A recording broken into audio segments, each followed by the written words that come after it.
Okay, now it's time to export the texture and render this asset inside Marmoset. And for the extra part, we are going to see how to set up Udim's texture in Unreal Engine. So let's go for exporting the texture, rendering in Marmoset, and see what happened in the Unreal Engine. So let's go to the file, export texture. If you want to export the mesh that you load inside Substance Painter, you can use export mesh. And just if you don't use displacement modeling technique inside Substance, you can turn off this apply triangulation and export it. And if you use displacement and tessellation in the shader, you can use apply triangulation to export the high poly version. So let's go to the export texture, and I'm going to export the texture inside this path with Unreal Engine 4 template, 4K PNG and 16 bits. Okay, and let's export it and see what we have inside Marmoset. Okay, now it's time to import the model inside Marmoset toolbag. Which model we should import to the Marmoset toolbag? When we are using UDIMs, it's very important to give a unique material to each tile, because Marmoset toolbag is not going to support UDIMs at this time. So let's bring the FX file here, and as you can see, we have the screw and fans like inside Substance Painter. We have legs fans again like Substance Painter, and we have body again like Substance Painter. But in the body there is a difference, because we set body 1001, body 1002, and body 1003, and each material related to one of the UV types. Okay, so it's like this, and for the legs and fan we have just one material, and that's it. So let's set up the material inside Marmoset and go for the rendering phase and lighting. Okay, now we are going to load texture. Okay, body number 1. I'm going to click and drag the textures into the input. Okay, and let's speed up this process.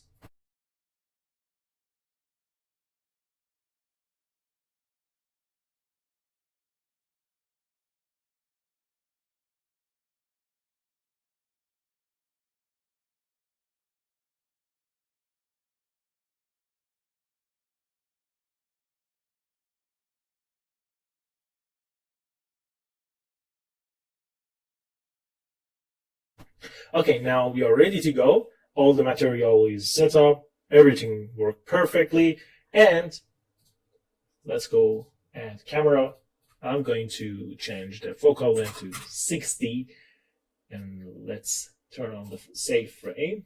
Okay, I need some depth of field, but not too much. Maybe like this, and let's use ray tracing here. Okay, and maybe 2000, 1500. It's a good aspect ratio and dimension for the render. Okay, like this. So we are going to render one image, the main image, like this. And let's go back to the camera. Okay, in the post effect, let's bring up the vignette like this. Set sharpen to 1. Set clarity to 1. But when we set clarity to 1 in here in the rendering stage, the texture is too strong. The noise is too strong. So we need to decrease the clarity to something like 0.5. Okay? So let's go for the exposure. I'm going for 1.5 and maybe negative 0.2 for the highlight and positive for the shadow and midtone.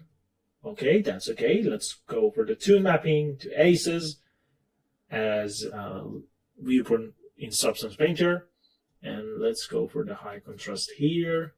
That's okay. And we are ready to go. We can increase this slider to have a little depth of field around these edges. And for the sky, let's go and use something like outdoor. For example, LA bike. I think it's okay. Maybe. We need to test highway. Yeah, I think highway is good. And we can use sky or blur sky for having some backdrop. Okay, like this. But no, it's not a good option here. Let me choose something like this one. Okay, you can use the default sky in the library, or even you can use any HDRI that you want and you like to use. Okay, so for doing this, you need to press an image and HDRI that you want. So I think it's okay. It's give me some good highlight here. So let's keep it right now. Okay. Now let's increase the brightness from 1 to 2. It's okay. And let's add the light, Omni light. Okay, so let's turn off this and let's see what we have here. The light. And I'm going to use it here for creating some shiny effect in here. So let's bring down the brightness. Okay. And I just want to have some effect on this part. Like this. Nothing too fancy, maybe 5. It's okay, or maybe 5.2. Yeah, like this. So it's just like, yeah, we have some shiny surface here. We have a good material here, and I just want to pop up this. So let's go and add direction light. So the first direction light should be like white in the color, okay, and maybe 7 for intensity or brightness, okay. And now I just want to have rim light like this, you know, create some edge highlight in here, and it's too perfect. Okay, so let's duplicate this, and I can bring up the diameter here to have some soft shadow. Okay, so let's go for the second one. For the second one, I'm going to put here. Okay, and I'm going to turn on the temperature, and in this list I'm going to use blue sky. So let's decrease the brightness to something like 6.5, and let's change the position of that. Okay, like this. Let's increase the diameter here, and maybe we can decrease it to 6, for example. Yeah, I think it's better. Okay, and 5 here. Yeah, maybe this one. Okay.